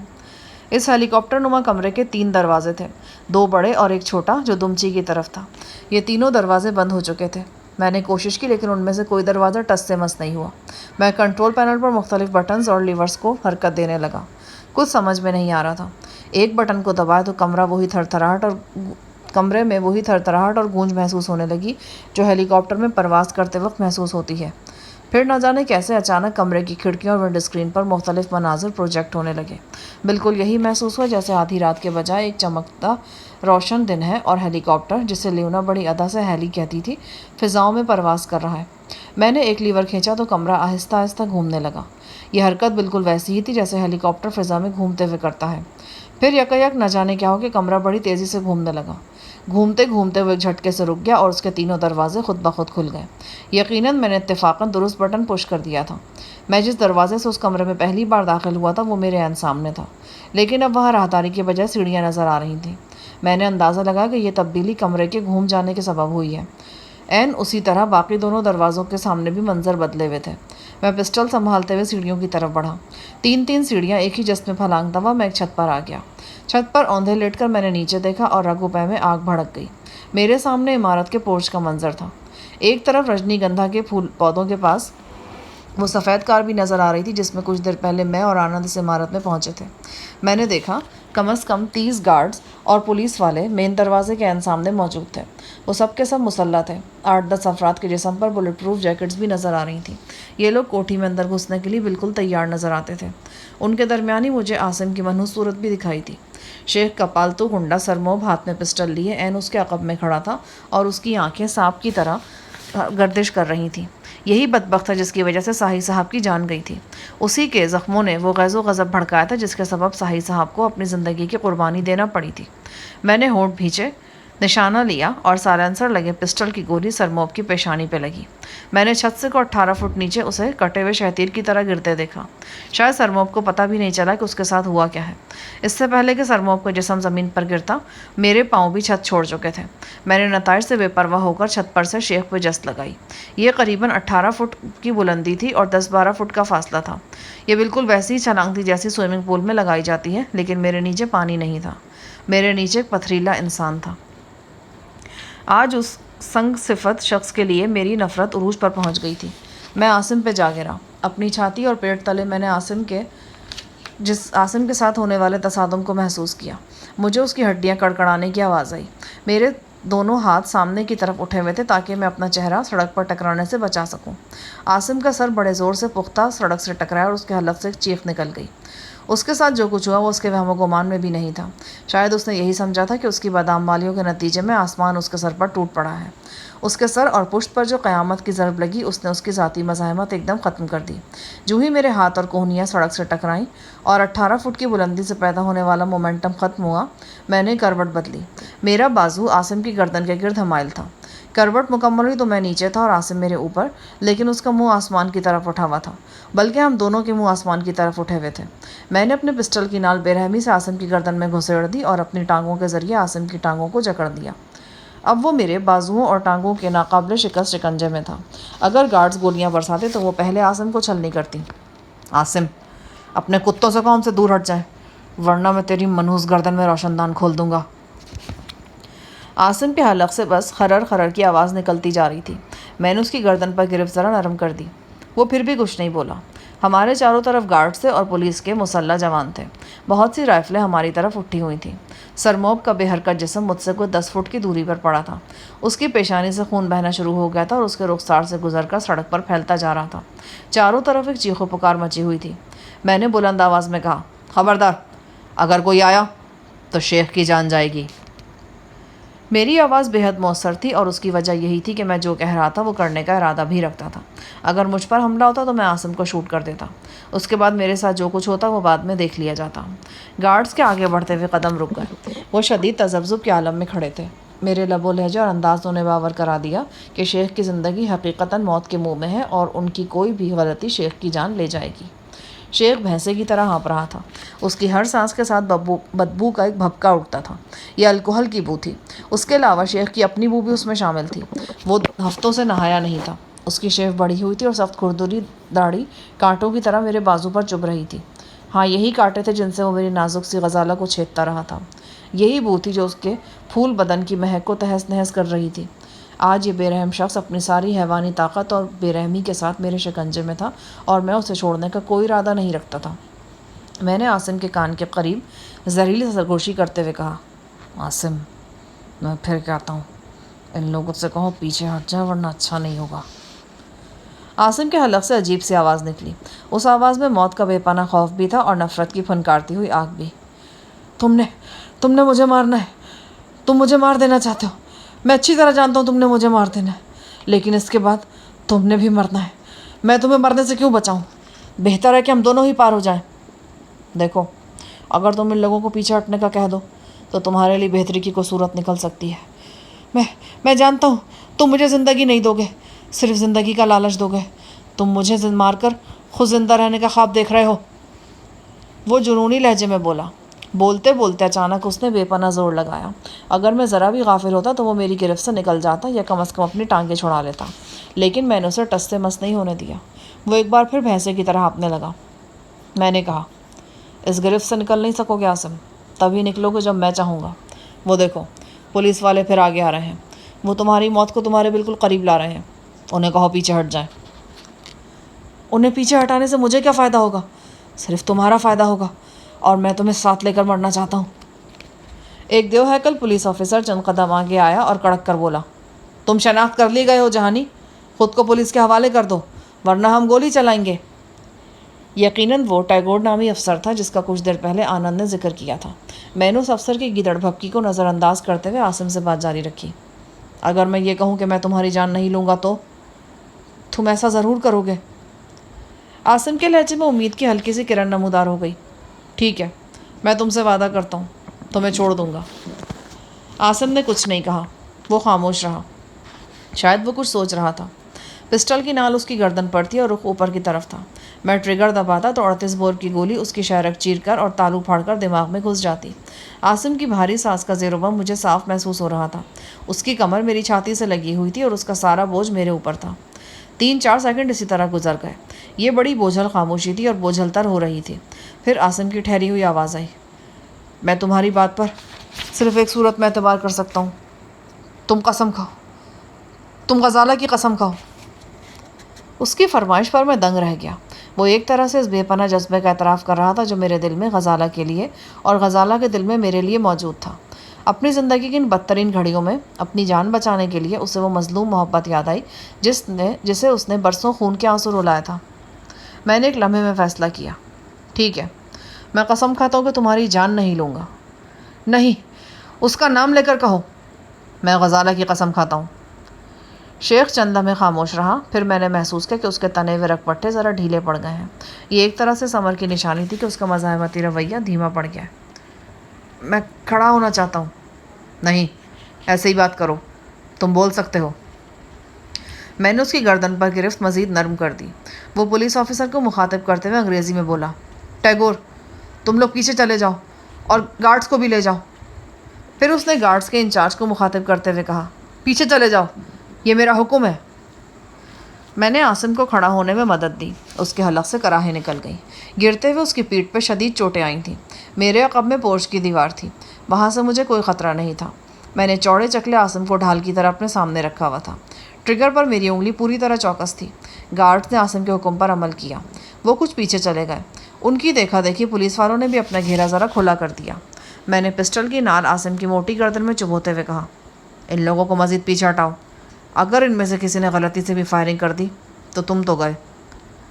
عاصم نے ذرا بلند آواز میں گارڈز کو مزید پیچھے ہٹنے کا حکم دیا اور ساتھ ہی پولیس والوں سے بھی ایسی ہی درخواست کی۔ پولیس والے تذبذب میں نظر آ رہے تھے، مگر عاصم کا اٹل رویہ دیکھ کر ٹیگور انہیں مزید 8-10 گز پیچھے لے گیا۔ میں نے عاصم کے کان میں تیز سرگوشی کرتے ہوئے کہا، اب ان لوگوں کو بتاؤ کہ ہم یہاں سے جا رہے ہیں، کوئی ہمارا پیچھا نہیں کرے گا۔ کہاں لے جانا چاہتے ہو مجھے؟ میں نے تمہیں چھوڑ دینے کا وعدہ کیا، اس لیے سے بیکار سوال مت کرو۔ عاصم کے جسم میں ایک بار پھر مزاحمت کے آثار محسوس ہوئے، لیکن جلدی معدوم ہو گئے۔ اس نے بلند آواز میں کہا، میں شاہجہان کے ساتھ جا رہا ہوں، میرا مطلب ہے اپنی مرضی سے جا رہا ہوں، کوئی ہمارا پیچھا نہ کرے۔ کہنے کو تو عاصم نے میرے دباؤ پر پیچھا نہ کرنے کی بات کہہ دی، لیکن امید نہیں تھی کہ اس کی اس ہدایت پر آسانی سے عمل ہوگا۔ خاص طور سے پولیس والے تو اتنی آسانی سے پیچھا چھوڑنے والے تھے نہیں۔ میں نے عاصم پر اپنی گرفت مضبوط رکھی اور آہستہ آہستہ پیچھے ہٹنے لگا۔ ایک چھوٹی سی سوزوکی کار کے عین سامنے پہنچ کر میں نے عاصم سے اس کا دروازہ کھلوایا اور عاصم سمیت اندر گھس گیا۔ میں نے عاصم کو ڈرائیونگ سیٹ پر بٹھایا اور خود اس کے پہلو میں جگہ سنبھال لی۔ چلو گاڑی سٹارٹ کرو۔ وہ ہچکچایا، لیکن پسٹل کی نال اس کے پہلو میں دل کے مقام پر تھی۔ اس نے گاڑی سٹارٹ کی اور میرے کہنے پر گیئر لگا دیا۔ عاصم کے چہرے پر بے پناہ تکلیف کے آثار تھے۔ اس تکلیف کا ماخذ اس کی پشتی تھی جہاں زبردست چوٹ آئی تھی۔ اگر یہ کہا جائے تو غلط نہ ہوگا کہ بلندی سے میں نے عاصم پر جو چھلانگ لگائی تھی اس نے اس کی کمر توڑ دی تھی۔ چھوٹی سوزوکی گاڑی پورچ سے نکل کر ڈرائیو وے پر آئی اور پھر عمارت سے باہر نکل گئی۔ میرے خدشے کے عین مطابق فوراً ہی 2-3 کاریں حرکت میں آئیں اور ہمارے پیچھے چل دیں۔ اب رات کا 1 بج چکا تھا۔ سڑکوں پر ٹریفک بہت کم تھا۔ دن بھر کے حبس کے بعد ایک خوشگوار ہوا چلنے لگی تھی۔ ہم ساحل کی مخالف سمت یعنی شہر کی طرف جا رہے تھے۔ فرسٹ اسٹورز کی حدود سے نکلنے سے پہلے ہمیں 2 ناکوں کا سامنا کرنا پڑا۔ ان ناکوں پر بھی یہ اطلاع پہنچ چکی تھی کہ فرسٹ اسٹورز کا مالک گن پوائنٹ پر ہے اور اسے روکنے کی کوشش سخت خطرناک ثابت ہوگی۔ ہمیں ناکوں پر سے گزرنے میں کوئی خاص دشواری پیش نہیں آئی۔ ہم جلدی کھلی سڑک پر آ گئے اور میری ہدایت پر عاصم کو کار کی رفتار 100 کلومیٹر فی گھنٹہ تک کرنا پڑی۔ گاڑی چھوٹی تھی اور ہموار سڑک کے باوجود پوری طرح ہچکولے کھا رہی تھی۔ ان ہچکولوں کے سبب عاصم کی کمر چٹک رہی تھی۔ ہر جھٹکے پر اس کے منہ سے صلواتیں نکل جاتی۔ یہ صلواتیں عربی میں تھی کیونکہ پسٹل میرے ہاتھ میں تھا، اور انگریزی کی صلواتیں میری سمجھ میں آ سکتی تھیں۔ کہاں لے جا رہے ہو مجھے؟ جو بھی جگہ بہتر ہوگی، جو بھی جگہ ہوگی جہنم سے بہتر ہی ہوگی، بس چپ چاپ ڈرائیونگ کرتے رہو۔ جلد ہی ہم کولمبو کے گنجان حدود میں داخل ہو گئے۔ مجھے ایک سڑک پر بہت سی روشنیاں اور رونق کے آثار نظر آئے۔ یہ کوئی فوڈ اسٹریٹ قسم کی جگہ تھی۔ صنعتی نمائش کے آثار بھی دکھائی دے رہے تھے۔ یہی وجہ تھی کہ اتنی رات گئے بھی یہاں لوگ موجود تھے۔ میں نے عاصم کو گاڑی سڑک پر ڈالنے کی ہدایت کی۔ یہ ایک چھوٹی گاڑی تھی، جبکہ ہمارے پیچھے جو گاڑیاں لگی تھیں وہ شیورلیٹ اور مرسیڈیز قسم کی تھیں۔ اس گنجان سڑک پر اپنی مختصر اور سبک اندام گاڑی کے سبب ہم تیزی سے نکل سکتے تھے۔ میرا یہ تجربہ کامیاب رہا۔ گنجان سڑک پر ہمارا اور متعاقب گاڑیوں کا فاصلہ کافی بڑھ گیا۔ میرا رخ ٹیمپل روڈ کی طرف تھا۔ یہاں میرا ایک پرانا شناسہ موجود تھا۔ اس شخص کا نام پاٹھا سادھو تھا۔ یہ مذہب کے اعتبار سے پارسی تھا۔ کلکتے سے اٹھ کر یہاں آیا تھا۔ اسے کولمبو کے بھک منگوں کا چیئرمین بھی کہا جاتا تھا۔ پچھلی مرتبہ جب میں سری لنکا آیا تو پاٹھا سے بھی ملاقات ہوئی تھی۔ میرا خیال تھا کہ اس مشکل وقت میں مجھے پاٹھا کے پاس پناہ مل سکتی ہے، لیکن پاٹھا کے کوٹھی نما مکان تک پہنچنے کی خواہش پوری نہ ہوئی۔ ابھی میں ٹیمپل روڈ سے 1.5-2 کلومیٹر دور ہی تھا کہ ایک موڑ پر اچانک میں بری طرح ٹھٹک گیا۔ سڑک کے عین درمیان ایک کار ترچھی کھڑی تھی۔ پھر میری نگاہ مرد عجیب سائیں علی پر پڑی۔ وہ گاڑی کے بونٹ کی طرف کھڑا تھا۔ اسٹریٹ لائٹ کی تیز دودھیا روشنی میں اس کی شکل صاف دکھائی دے رہی تھی اور اس کی سیاہ گدڑی ہوا کے زور سے پھڑپھڑا رہی تھی۔ بالکل کسی ٹریفک پولیس والے کے سے انداز میں سائیں نے دایاں ہاتھ کھڑا کر کے مجھے روکا اور بائیں ہاتھ کو افقی حرکت پر مسلسل حرکت دے کر ایک کھلے ہوئے گیٹ کی طرف اشارہ کیا۔ سائیں کا اشارہ بہت واضح تھا۔ وہ ہمیں کھلے ہوئے گیٹ میں داخل ہونے کی دعوت دے رہا تھا۔ میں حیرت کے فوری جھٹکے سے سنبھلا اور اب میرا ذہن پوری طرح کام کر رہا تھا۔ سائیں کی دعوت بڑی بروقت اور مفید تھی۔ میں نے عاصم سے کہا کہ وہ گاڑی کو کھلے ہوئے گیٹ میں سے اندر گھساتے۔ عاصم اس ہنگامی صورتحال کو سمجھ نہ سکا۔ اس نے رفتار تو آہستہ کر دی لیکن گاڑی کا رخ نہیں بدلا۔ مجبوراً یہ رخ مجھے بدلنا پڑا۔ میں نے ہاتھ بڑھا کر اسٹیئرنگ گھمایا۔ گاڑی لہراتی ہوئی ایک وسیع کوٹھی کے ڈرائیو وے میں داخل ہو گئی۔ اس کے پیچھے وہ گاڑی بھی اندر آ گئی جس نے سڑک روکی رہی۔ 2 چوکیداروں نے تیزی سے گیٹ بند کر دیا۔ یہ سارا عمل بمشکل 7-8 سیکنڈ میں انجام پا گیا۔ ہمارا پیچھا کرنے والی گاڑیاں فاصلے پر تھیں۔ وہ جب تک موڑ تک پہنچتی گیٹ بند ہو چکا تھا۔ عاصم اس صورتحال پہ ہکا بکا نظر آتا تھا۔ میں نے اس کی کیفیت سے فائدہ اٹھایا۔ اچانک اس کی گردن دبوچی۔ یہ وہی گردن تھی جو اکثر میری پہنچ سے بہت دور رہی تھی۔ آج ان لمحوں میں چاہتا تو اس گردن کو توڑ سکتا تھا، لیکن میں نے فقط اسے بے ہوش کرنے پر اکتفا کیا۔ عاصم کے حلق سے ناراض جنگلی درندے جیسی غراہٹ نکلی اور وہ ہینڈ بریک کی طرف لڑک گیا۔ اس کا ایک ہاتھ ابھی تک اسٹیئرنگ پر دھرا تھا۔ شیخ کی طرف سے مطمئن ہو کر میں سوزوکی کار سے باہر نکلا۔ سائیں میرے سامنے کھڑا تھا۔ اس کے کان سڑک سے آنے والی آوازوں پر لگے تھے۔ یقیناً وہ بھی میری طرح یہی جاننا چاہتا تھا کہ تعاقب میں آنے والی گاڑیاں کوٹھی کے آس پاس تو نہیں رکیں۔ 1-2 منٹ میں یہ بات بالکل صاف ہو گئی کہ وہ لوگ اپنی رفتار میں سیدھے نکل گئے۔ سائیں علی کا یوں نمودار ہونا ایک بار پھر حیران کر گیا مجھے۔ انسپکٹر آنند کے گھر میں علی احمد سے جو اطلاعات ملی تھی ان کے مطابق سائیں نے ریسٹ ہاؤس چھوڑنے سے انکار کر دیا تھا اور یقیناً وہ پولیس کے ہتھے چڑھ گیا تھا، لیکن اب ایک دن بعد میں اسے یہاں ایک عالی شان کوٹھی میں آزاد دیکھ رہا تھا۔ سائیں نے خود ہی اپنی پیٹھ تھپکی اور بولا، بڑی ہمت ہے میری، کیسا کام دکھایا ہے، ویری گڈ گونگلو، ویری گڈ۔ پھر اس نے آگے بڑھ کر گاڑی میں پڑے بے ہوش عاصم کو دیکھا۔ اس کی آنکھوں میں بھی میری طرح نفرت کی چنگاریاں چھوٹنے لگیں۔ وہ مجھ سے مخاطب ہو کر بولا، شفیع محمد، سانپ کو پہلی فرصت میں مار دینا چاہیے، یہ نکل جائے تو پھر لکیر پیٹنے سے کوئی فائدہ نہیں، ختم کر دو، خلاص کر دو، بالکل خلاص کر دو۔ آخری الفاظ سائیں نے میرے بالکل قریب آ کر زہرناک سرگوشی کی شکل میں کہے تھے۔ سائیں کے لہجے میں انتہا درجے کی سنجیدگی اور سنگینی تھی۔ اس بارے میں اندر چل کر بات کرتے ہیں، پہلے یہ بتاؤ یہاں اس کوٹھی میں تم کیسے پائے جاتے ہو؟ مجھے 10% بھی امید نہیں تھی کہ سائیں میری بات کا جواب سنجیدگی سے دے گا۔ اس وقت مجھے حیرت ہوئی جب خلاف توقع سائیں نے آئے بائیں شائیں نہیں کی اور وہیں کھڑے کھڑے مجھے سب کچھ بتا دیا۔ اس کی باتوں سے معلوم ہوا کہ یہ کوٹھی اس کے ایک سری لنکن مداح کی ہے۔ اس کا نام رومی داس ہے، وہ ایک ماہر آرتھوپیڈک سرجن ہے۔ اس نے سائیں علی کو کل ایک مقامی پولیس اسٹیشن میں دیکھا اور فوراً بھاگ دوڑ کر کے اس کی ضمانت کرا لی۔ یہ ڈاکٹر روی داس کے غیر معمولی اثر و رسوخ کا نتیجہ تھا کہ سائیں علی اس وقت پولیس اسٹیشن کے بجائے اس کوٹھی میں نظر آ رہا تھا۔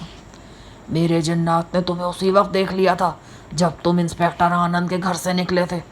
بات کی ساری کارروائی بھی ایک سینئر جن نے دیکھی تھی۔ مجھے معلوم تھا کہ تمہیں میری مدد کی ضرورت پڑے گی، لہٰذا میں تمہارے یہاں پہنچنے سے پہلے ہی سڑک پہ کھڑا ہو گیا تھا۔ مجھے معلوم تھا کہ اب سائیں بے پر کی اڑانے لگے گا، لہٰذا میں نے اس کی گفتگو میں مداخلت کرتے ہوئے کہا، اگر تمہیں انسپکٹر آنند کے بارے میں معلوم ہو گیا ہے تو پھر یہ بھی معلوم ہوگا کہ آنند کی بیوی اور بچی کس حال میں ہیں۔ انہیں خطرے سے نکالنے کے لیے ضروری ہے کہ میں علی احمد کو ایک کال کر لوں۔ میں نے واکی ٹاکی نکالا اور اس کے ذریعے علی سے رابطہ کرنے کی کوشش کرنے لگا۔ تھوڑی سی دشواری کے بعد میں اپنے مقصد میں کامیاب رہا۔ علی اپنی ڈیوٹی پر موجود تھا۔ اس نے بتایا کہ وہاں مکمل خیریت ہے۔ آنند کی بیوی اسے بھائی کہہ کر مخاطب کر رہی ہے اور اس نے اسے بڑا اچھا کھانا بھی کھلایا ہے۔ میں نے کہا، اس کھانے کے شکریہ کے طور پر تم وہاں سے نکل جاؤ، لیکن اپنے دفاع کے لیے احتیاط ضروری ہے۔ آنند کی بیوی اور بچی کو اپنے ساتھ لے لو، ٹیکسی پر انہیں اپنے ساتھ رکھو اور محفوظ فاصلے پہنچنے پر انہیں چھوڑ دو۔ علی نے کہا، شاید آنند کی بیوی اس طرح میرے ساتھ جانے میں ہچکچاہٹ کا مظاہرہ کرے۔ ویسے میرا ذاتی خیال ہے جناب کہ آنند یا اس کی بیوی ہمیں دھوکہ دینے کی کوشش نہیں کرے گے۔ تم یہ کہنا چاہتے ہو کہ آنند کی بیوی اور بچی کو ساتھ لے جانے کی ضرورت نہیں؟ جی، تو ٹھیک ہے، تم موقع پر موجود ہو اور صورتحال کو مجھ سے بہتر سمجھ سکتے ہو۔ مجھے یہاں سے نکل کر کہاں جانا ہوگا جناب؟ فی الحال تو اپنے ڈیرے پہ چلے جاؤ۔ صبح کھوج لگانے کی کوشش کرو کہ سنہا اور گاڑی وغیرہ قوسیہ کو لے کر کہاں شفٹ ہوئے ہیں، لیکن یہ کام ذرا ہاتھ پاؤں بچا کر کرنا۔ آپ فکر ہی نہ کریں جناب۔ علی سے بات ختم کرنے کے بعد میں سائیں علی کے ساتھ اندر کمرے میں آ گیا۔ میں شیخ کو بھی کندھے پر لاد کر اندر لے آیا۔ میں نے اسے سائیں کی ہدایت پر نشستگاہ کے قالین پہ لٹا دیا۔ ٹیوب لائٹ کی تیز روشنی میں شیخ کی آستین پر چند بڑے سوراخ نظر آئے۔ یقیناً یہ تیزاب کے چھینٹوں سے ہوا تھا۔ میری نگاہ میں لیونا کے چہرے سے کھال اترنے کا منظر گھوم گیا۔ اس منظر کی سنگینی ذہن پہ نقش ہو کر رہ گئی تھی۔ ذہن میں ایک سوال اٹھا کہ لیونا کہاں اور کس حال میں ہوگی۔ میں نے اسے بے ہوش کر کے اس کے حق میں بہتر ہی کیا تھا، ورنہ کیا معلوم کہ وہ اپنی بھیانک شبیہ دیکھ کر اپنی جان ہی لے لیتی۔ اسی دوران میں مضبوط جسم کا مالک ایک صاف ستھرا تامل اندر داخل ہوا۔ اس کی عمر 40 کے لگ بھگ تھی۔ قالین پر عاصم کے ساکت جسم کو دیکھ کر وہ قدرے پریشان ہوا۔ میری موجودگی نے بھی اسے متفکر کیا تھا۔ میرے جسم پر یونیفارم تھی اور وہ مجھے کو پولیس والا ہی سمجھ رہا تھا۔ سائیں اسے ساتھ والے کمرے میں لے گیا اور 2-4 منٹ تک خسر پسر کرتا رہا۔ بعد ازاں جب وہ شخص واپس آیا تو اس کا رویہ کافی بدلا ہوا تھا۔ اس نے احترام اور عزت کے ساتھ مجھے سلام کیا اور اپنا تعارف کروایا۔ یہی سائیں علی کا سرجن عقیدت مند روی داس تھا۔ اس گھر کا مالک بھی وہی تھا۔ روی اور اس کی بیوی سائیں علی کے لیے بے پناہ عقیدت رکھتے تھے۔ تھوڑی دیر بعد روی داس چلا گیا تو سائیں علی نے قالین پر بے ہوش پڑے عاصم پر ایک شعلہ بار نگاہ ڈالی۔ بہتر تھا کہ تم اس سانپ کا سر کچل دیتے، خس کم جہاں پاک۔ سائیں، میں اسے موت سے کئی گنا بدتر زندگی دوں گا۔ تم بس دیکھتے رہو کہ میں اس کے ساتھ کرتا کیا ہوں۔ کئی درختوں کو جڑ سے اکھاڑنا پڑتا ہے ورنہ وہ پھر پھوٹ نکلتے ہیں۔ میں اسے ایسا کاٹوں گا کہ پھر یہ کبھی نہیں پھوٹے گا۔ سائیں خاموش رہا۔ اس کی میلی کچیلی آنکھیں میرے چہرے پر جمی تھیں۔ سائیں، تم نے بھی تو یہی بات کہی تھی نا کہ دشمن کو مار دینا کوئی سزا نہیں، دشمن کو اس طرح زندہ رکھنا سزا ہے کہ وہ موت کی دعا مانگتا رہے۔ لیکن تم کرنا کیا چاہتے ہو اس کے ساتھ؟ شاید مجھے خود بھی ٹھیک سے معلوم نہیں، میں نے عاصم کے بے ہوش جسم کے گرد ٹہلتے ہوئے کہا۔ وہ بے ہوش تھا، لیکن پھر بھی اس کے چہرے پر دنیا جہاں کی خباثت اور نخوت جمع تھی۔ اچانک میری نگاہ ڈاکٹر روی داس کی اس تصویر کی طرف اٹھ گئی جو نشست گاہ کے مین دروازے کے عین سامنے آویزہ تھی۔ میں کچھ دیر تک تصویر کو دیکھتا رہا۔ میرے ذہن میں ہلچل سی مچی ہوئی تھی۔ ایک نیا خیال بالکل ابھی ابھی میرے ذہن میں آیا تھا۔ میں نے سائیں سے پوچھا، ڈاکٹر داس تمہاری ہر بات مانتا ہے نا؟ تم کیا منوانا چاہتے ہو؟ پہلے تم بتاؤ، وہ تمہاری ہر بات مانے گا نا؟ شاید مان لے گا، اسے معلوم ہے میں اس سے کبھی کو غلط فرمائش نہیں کروں گا۔ ٹھیک ہے، اسے بلاؤ یہاں، میں اس سے بات کرنا چاہتا ہوں۔ سائیں نے چند لمحے سوچا، پھر جیسے وہ اچانک کسی نتیجے پر پہنچ گیا۔ اس کے چہرے پر رضامندی کے آثار نظر آنے لگے۔ قریباً 2 منٹ بعد سائیں کی ہدایت پر سرجن ڈاکٹر روی داس ہمارے پاس نشست گاہ میں موجود تھا۔ یہ 8-10 روز بعد کی بات ہے۔ ڈاکٹر داس کی رہائش گاہ پر علی احمد کا فون آیا۔ وہ یہاں 3-4 بار فون کر چکا تھا۔ جب سے میں نے اسے ڈاکٹر داس کا نمبر دیا تھا، واکی ٹاکی کا استعمال خود بخود ترک ہو گیا تھا۔ علی احمد کے اس تازہ فون کے ذریعے ایک اہم اطلاع ملی۔ وہ بالآخر مینیجر سنہا اور باری وغیرہ کا کھوج لگانے میں کامیاب رہا تھا۔ قوسیہ بھی ان کے ساتھ تھی۔ وہ لوگ قریباً 1.5 ہفتہ پہلے ریسٹ ہاؤس سے نکل کر کولمبو کے شمالی علاقے میں سفر کرتے ہوئے پوگاویلا پہنچے تھے۔ پوگاویلا سری لنکا کے شمال مغربی صوبے کا بہت اہم شہر ہے۔ یہاں سنہا کا ایک قریبی دوست چائے کا کاروبار کرتا تھا اور اس کی 2-3 رہائش گاہیں بھی موجود تھیں۔ ان لوگوں نے وہاں 4-5 روز قیام کیا اور پھر واپس کولمبو آ گئے۔ اب وہ لوگ کولمبو شہر کے ایک وسطی محلے پٹا میں مقیم تھے۔ میں 1-2 دفعہ پہلے بھی پٹا جا چکا تھا۔ یہ کافی گنجان علاقہ تھا۔ یہاں زیادہ تر مدراسی یعنی تامل نژاد باشندے آباد تھے۔ پٹھان بھی اکثر دکھائی دیتے تھے۔ سنہا کے کوئی دور کے رشتہ دار پٹا میں رہتے تھے۔ آج کل وہ جافنا گئے ہوئے تھے اور ان کا گھر خالی تھا۔ سنہا نے 15 روزہ قیام کے لیے اس جگہ کو محفوظ خیال کیا تھا۔ ایک طرح سے یہ سنہا کی حکمت عملی بھی تھی۔ اسے معلوم تھا کہ کولمبو کی پولیس انہیں صاف ستھرے پوش علاقوں میں تلاش کرے گی۔ پٹا ایک گنجان اور کسی حد تک آلودہ علاقہ تھا۔ یہاں غریب اور متوسط طبقے کے لوگ رہائش رکھتے تھے۔ میں نے علی سے اس جگہ کا مکمل ایڈریس معلوم کر لیا جہاں سنہا وغیرہ مقیم تھے۔ رات 9 بجے کے لگ بھگ میں ڈاکٹر داس کی کوٹھی کے پاس سے ٹیکسی پر سوار ہوا اور پٹا کی طرف روانہ ہو گیا۔ پچھلے 24 گھنٹے سے مسلسل بارش ہو رہی تھی۔ کولمبو کی سڑکیں بھیگی ہوئی تھیں۔ چائے خانوں میں رونق تھی۔ موسیقی بج رہی تھی۔ ناریل کے تیل میں پکے ہوئے پکوانوں کی خوشبو 4 سو پھیلی ہوئی تھی۔ ہم ساحل کے قریب سے ہو کر نکلے، پھر گال روڈ پر پہنچے اور وہاں سے شہر کے وسطی حصے کی طرف روانہ ہو گئے۔ میں نے اپنے چہرے اور حلیے میں معمولی سی تبدیلیاں کی تھیں۔ مجھے یقین تھا کہ میں آسانی سے پہچانا نہیں جا سکوں گا۔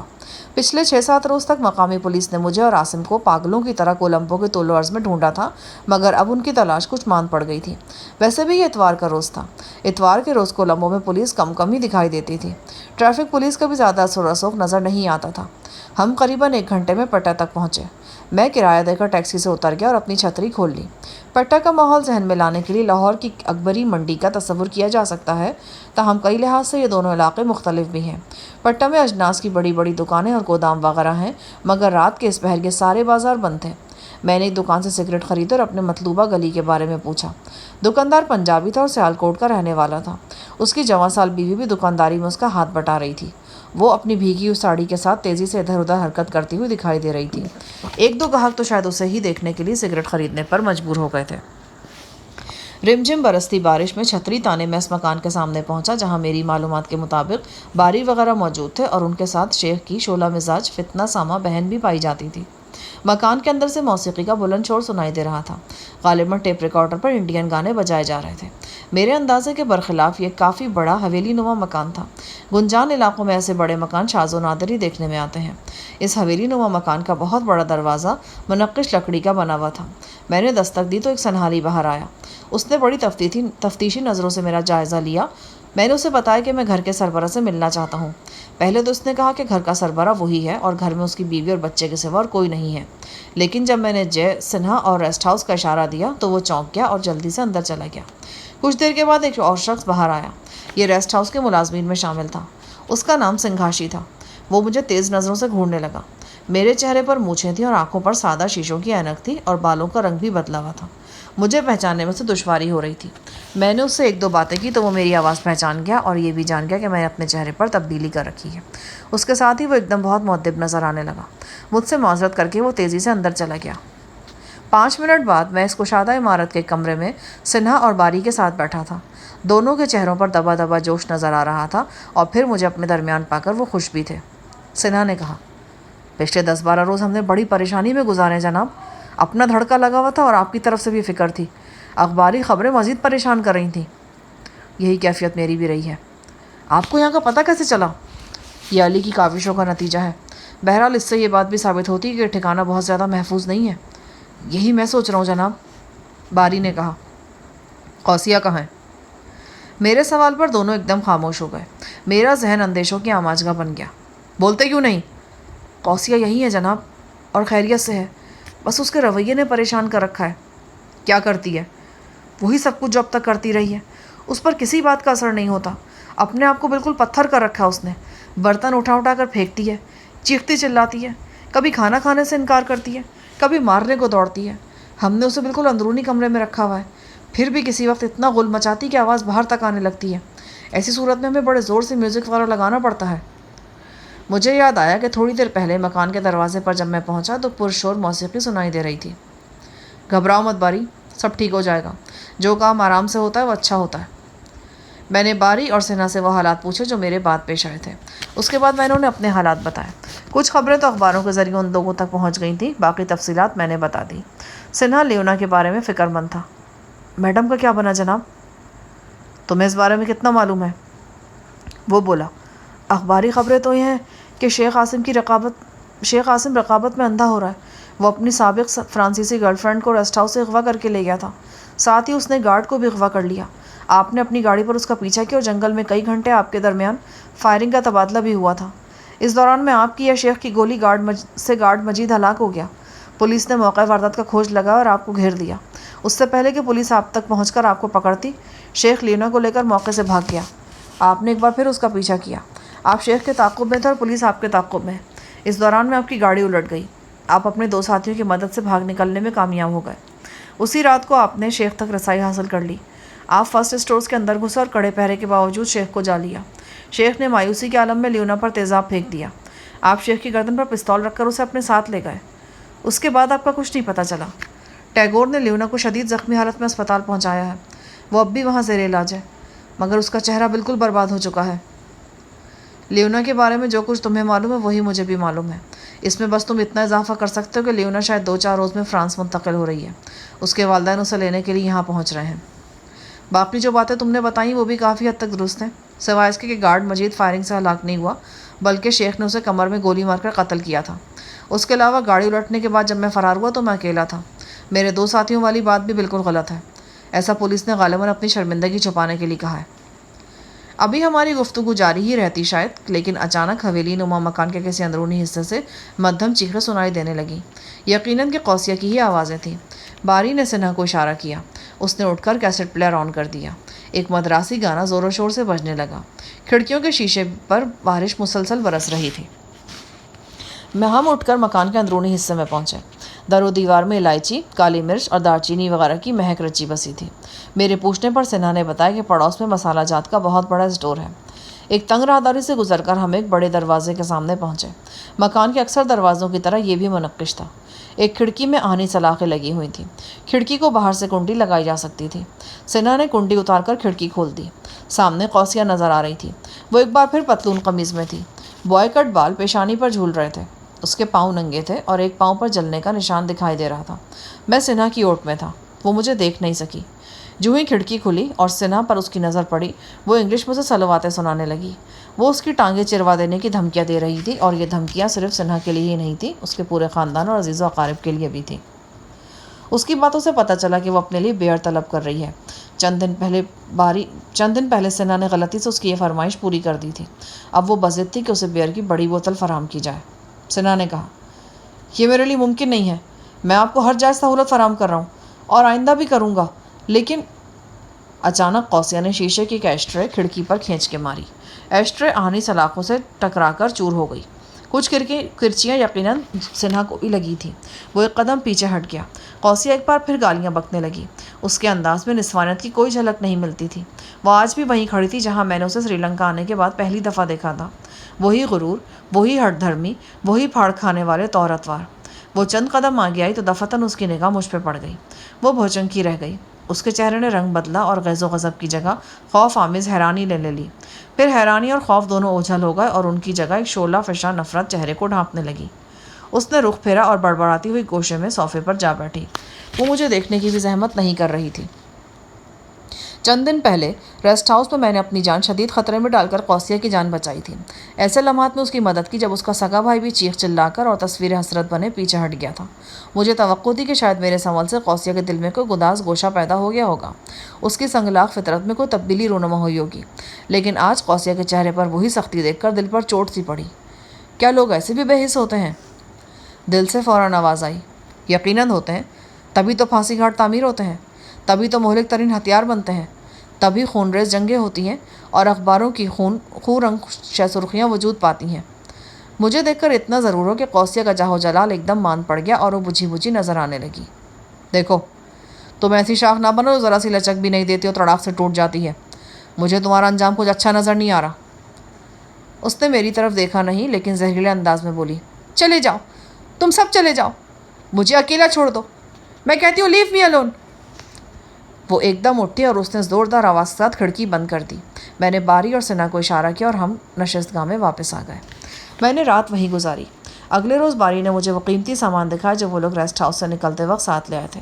اس سامان میں میری نہایت قیمتی گھڑی بھی شامل تھی۔ اس کے علاوہ 2.5-3 لاکھ کے کرنسی نوٹ تھے۔ لیونا کے کچھ قیمتی زیورات اور اسی قسم کی دوسری اشیاء شامل تھیں۔ لیونا کے زیورات میں فیروزے کا وہ نہایت بیش قیمت سیٹ بھی شامل تھا جس پر لیونا لٹو ہوئی تھی اور پھر شیشے میں اترتی چلی گئی تھی۔ فیروزے کا سیٹ دیکھ کر لیونا کا بگڑا ہوا چہرہ نگاہوں میں گھوم گیا۔ انسان کو لالچ کہاں سے کہاں پہنچا دیتا ہے۔ میں نے لیونا کا سارا قیمتی سامان ایک پارسل کی شکل میں پیک کروا دیا۔ اسی دوران میں واکی ٹاکی پر علی سے میرا رابطہ ہوا۔ میں نے علی کو پیٹا کے اس مکان میں بلوا لیا جہاں میں ٹھہرا ہوا تھا، تاہم اسے ہدایت کی کہ وہ آتے ہوئے اپنے تعاقب سے باخبر رہے اور خصوصی احتیاط کرے۔ 1 گھنٹے بعد علی احمد پہنچ گیا۔ میں نے اس سے لیونا کے بارے میں معلومات حاصل کی۔ علی نے بتایا کہ لیونا کولمبو کے سب سے مہنگے پرائیویٹ اسپتال میں زیر علاج ہے اور اس کے زخموں کا علاج ہو رہا ہے۔ میں نے علی کی ڈیوٹی لگائی کہ وہ کسی طرح یہ پارسل لیونا تک پہنچائے۔ علی نے یہ ذمہ داری بخوشی قبول کر لی۔ میں نے ایک مختصر خط بھی لکھ کر پارسل میں رکھ دیا۔ خط کا مضمون کچھ اس طرح تھا، لیونا ڈیئر، یہی زندگی ہے۔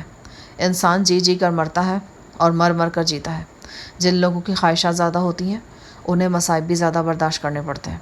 تم پر بھی بہت بڑی مصیبت آئی ہے۔ امید ہے تم اس مصیبت کا حوصلہ و جرأت سے مقابلہ کرو گی۔ تمہارے پاس دولت کی کمی نہیں ہے۔ اس دولت میں تھوڑے سے مزید اضافے کے لیے پارسل بھی حاضر ہے۔ مجھے توقع ہے کہ تم دنیا میں موجود بہترین طبی سہولتوں سے فائدہ اٹھا سکتی ہو۔ پلاسٹک سرجری سے تمہاری کھوئی ہوئی خوبصورتی لوٹ آئے گی۔ تم امریکہ یا یورپ کے کسی ایسے شہر میں جا کر پرسکون اور پرتعیش زندگی گزار سکتی ہو جہاں کسی کو تم پر گزرنے والے سانحے کا علم نہ ہو۔ مجھے ہمیشہ افسوس رہے گا کہ میں تمہاری قدرتی خوبصورتی کو شیخ عاصم کے غضب سے نہ بچا سکا، تاہم مجھے اتنی تسلی بھی ہے کہ میں تمہاری زندگی بچانے میں کامیاب رہا۔ تم ایک بے چین روح کے مالک ہو۔ خدا سے دعا ہے کہ تمہاری بے چینی کو قرار ملے اور تم مختصر خواہشوں کے ساتھ طویل زندگی گزار سکو۔ شیخ تمہارا مجرم ہے اور تمہارا ہی نہیں، وہ بہت سے دوسرے لوگوں کا بھی مجرم ہے۔ شیخ کو اس کے گناہوں کی قرار واقعی سزا ملے گی، یہ میرا وعدہ ہے تم سے۔ تمہارا خیر اندیش، شاہ جہان۔ اگلے روز شام تک علی احمد نے یہ پارسل لیونا تک پہنچا